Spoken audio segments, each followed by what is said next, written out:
I'm John Buchanan. Now what we're going to do within this episode is to think about effects as a slightly more active thing than they are when they're just sitting on the end of an auxiliary channel. And while you ponder that sentence, I'm going to build a beat loop.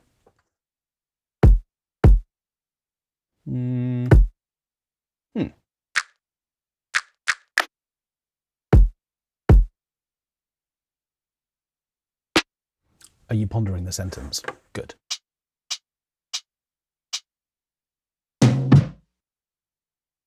That's going to be too loud. That's going to be fine.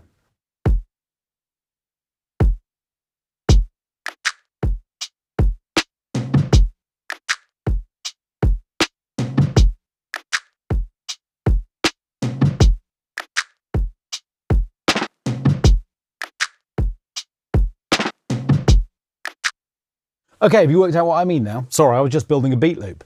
So what I mean by the idea of making effects a little bit more active than they are when they're just sitting on the end of an auxiliary channel is that the thing about effects on auxiliaries that is, of course, they have to be triggered by the source sound triggering them. So what I'm about to do, in fact, I'll do it right now. By the way, if you like this kit, and I really do like this kit, it's called Chopped Up. Go and have a play. What I'm going to do is to close down the library for a moment and we're going to see what happens when we add effects. So if I decided that what this beat loop needed was a kind of reverb style treatment, I would come and find the first available empty auxiliary bus. But bus 4 is available, great. I would turn up its send, I would come and find a reverb, and look, it's staring at me. The Quantec Room Simulator is right here and I love it. So let's do that. I'm going to come and make something that's a little bit punchy and short and useful, maybe across the whole of a drum mix. And of course, when I press play, we'll hear the reverb.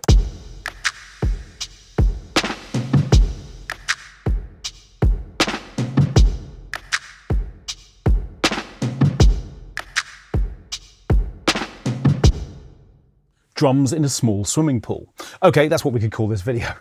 We'll write it down. Okay, so what we've got is this idea of a small little reverb, and of course, it's completely dependent on the drum beat triggering it. In other words, it's not an active track element, it's just an effect which is created as a result of when I press play, the drums are fed through the auxiliary send into the reverb, and the moment I press stop, it stops, because of course, as I say, it's effectively just dependent on the input signal. But what if what we do is to think about effects as active track elements? In other words, almost like instruments. Can we find a way to bring them into our tracks so that they can be played with a bit more like instruments? And what would that sound like? Well, a bit like this. What I can do once I've got an auxiliary treatment which is available all by itself is I can solo it. And if I solo this right now, and in fact I should label this so we can just call this drum reverb. What I can do once it's soloed is when I press play, we will hear the auxiliary reverb, but we won't hear the sound triggering it.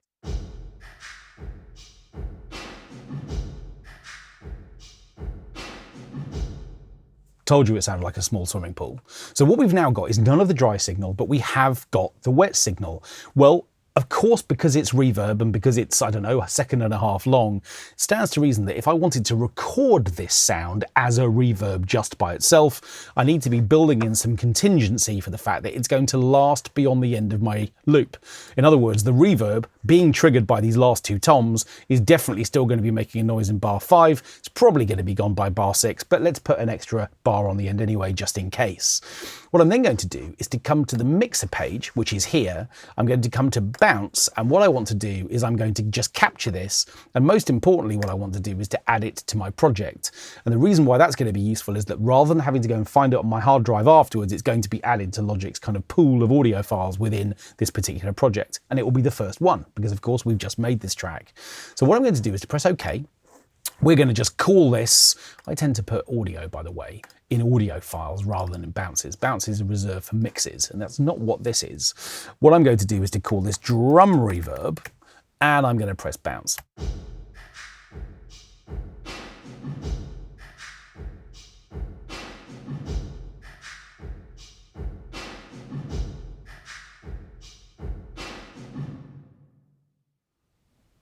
What I like about that is that beat 4 sounds a bit like a sneeze. Let's listen to beat 4 again. It's got a sneezy quality, which I quite like. Is that just me? Okay, so what we've now got is our reverb. Now, how are we going to find it and how do we bring it into the project? Well, as I said, by clicking on the Add to Audio or Add to Project option, it should be sitting here in my list of audio files, which means if I just drag it across here, Logic will create an audio track for it, and we're in good shape. Of course, at the moment, things are soloed and we don't want that, so I'm going to press the solo button and that will stop being true. And the other thing I no longer need is the auxiliary send to that reverb from the drums. Remember, that was triggering the reverb. Well, we now have the reverb. It should sound all by itself on this track here, including the sneeze. So the advantage of that means that if I press play now, it should sound exactly as it did before, but we know, because we have the secret, that this reverb is now an active track element.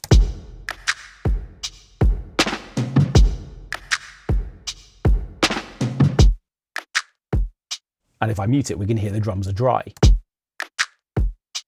Okay, so far so good. Well, what can I do with it now that it's an audio file? Well, what can't I do with it now that it's an audio file? There are a million things that I could do with it now that it's an audio file. So let's start with some easy ones. First thing I could do would be to create a kind of gating effect for this reverb. And I could do that by coming back. Let's just focus in on one bar for a moment because they're all the same. So I'm going to just chop this at bar 2 for a moment, and I'm going to just mute the second half. And of course, the first thing I could do would be to say, okay, well, let's say that I work in 1/8 note slices. I could hold down Option and I could multiply divide this up into 1/8 note slices, and then what I could do would be to make them all a little bit shorter by trimming the ends of them, so effectively they become 16th notes long, but with each slice in the right place.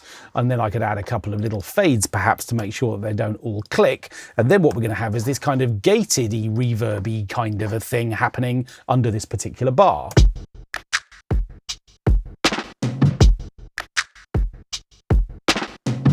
Well, that's one thing I could do. The other thing I could do would be to get rid of all of these slices apart from the first one, take this back to the length that it was before, so we're effectively back to where we started.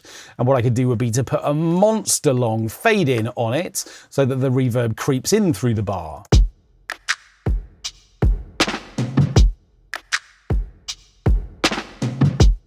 And that's nice too. So we've now got another little treatment where the reverb sort of comes in and does something unusual. Now that it's a track in its own right, I could go nuts with, I don't know, let's say tremolo. I might decide that what I want to do is to have this reverb be ultra wide, and what I'm going to do is to have it rapidly move from side to side in a sort of square wavy kind of a way, and without the fade in on it. Or actually, let's leave the fade in.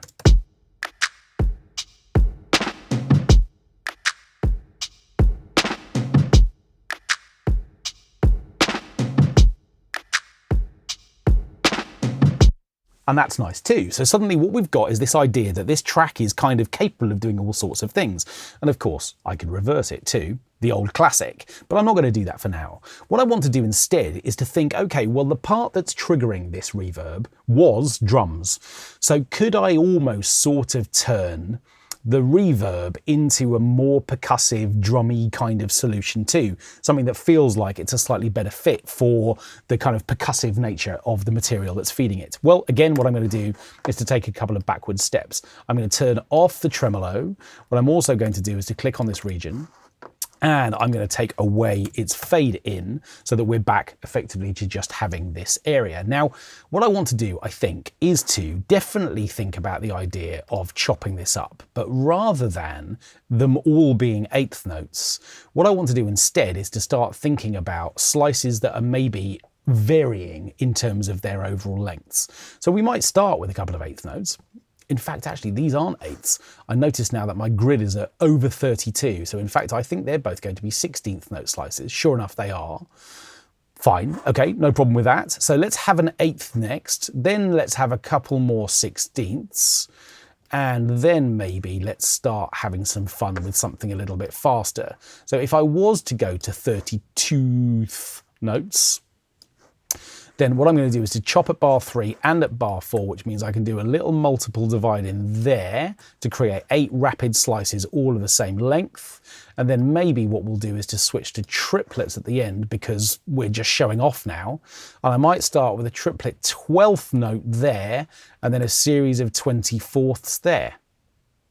Okay, so that slice there is effectively what we refer to as a triplet 8th note, which is a 12th on the grid line. So it starts there and it ends there. And then these ones are 24ths.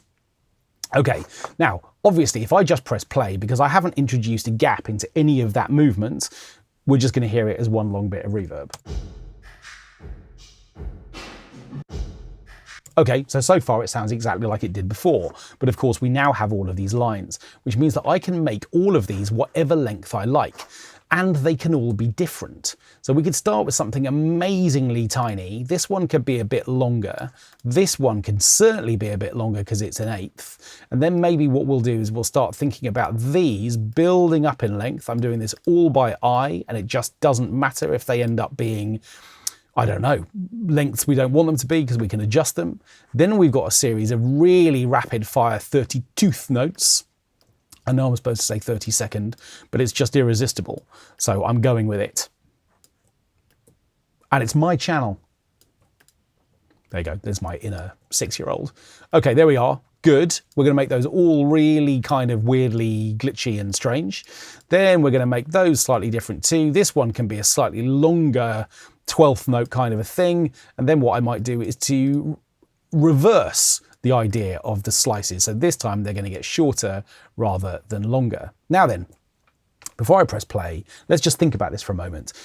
The idea that we had a reverb on these drums, could I have found a way to process the reverb to create these sorts of chops? Well, yeah, actually, I could have put a noise gate, I suppose, on the reverb, and then I could have fed it a kind of trigger. But it's much more interesting to do this because, of course, now that it's an audio file, there are other places we can go to. But before we get to those places, let's just have a listen to this chopped up reverb.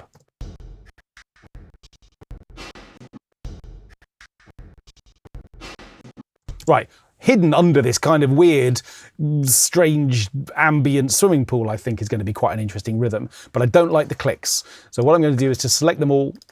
I'm going to select a fade in value of just 2 milliseconds, and we'll do the same thing with the fade outs as well, so that they all just have the starts and ends slightly pinched. Let's put it back in with the beat.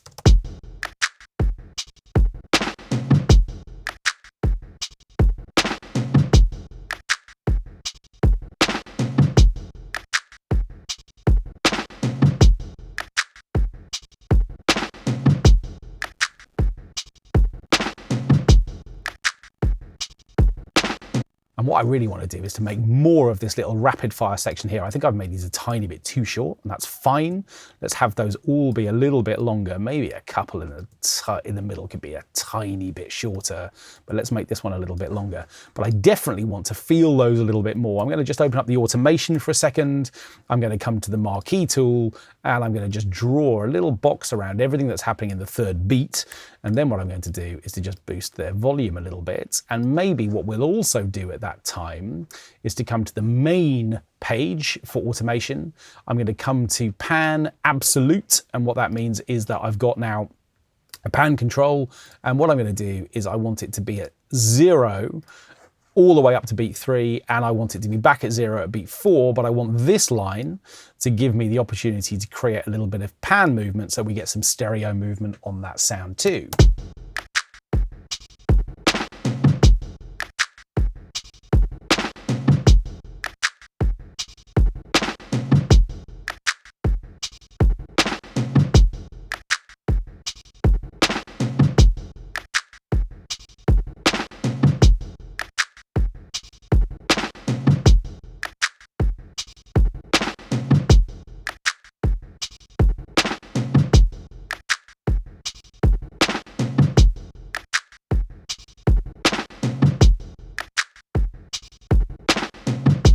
Now, with every little process that I add, whether it's automation, extra effects, what I'm really doing is I'm making this more and more like an instrument. It's like a completely active part of my track. And of course I can mute it, which means that I could have whole sections where the drums are just completely dry. What I've also got is, of course, all of the rest of the reverb that I'm not even using yet. Now remember, what I've done here is to chop out bar 1, but because this beat pattern is the same in all 4 bars, I've got a completely different collection of possibilities available, let's say in bar 2.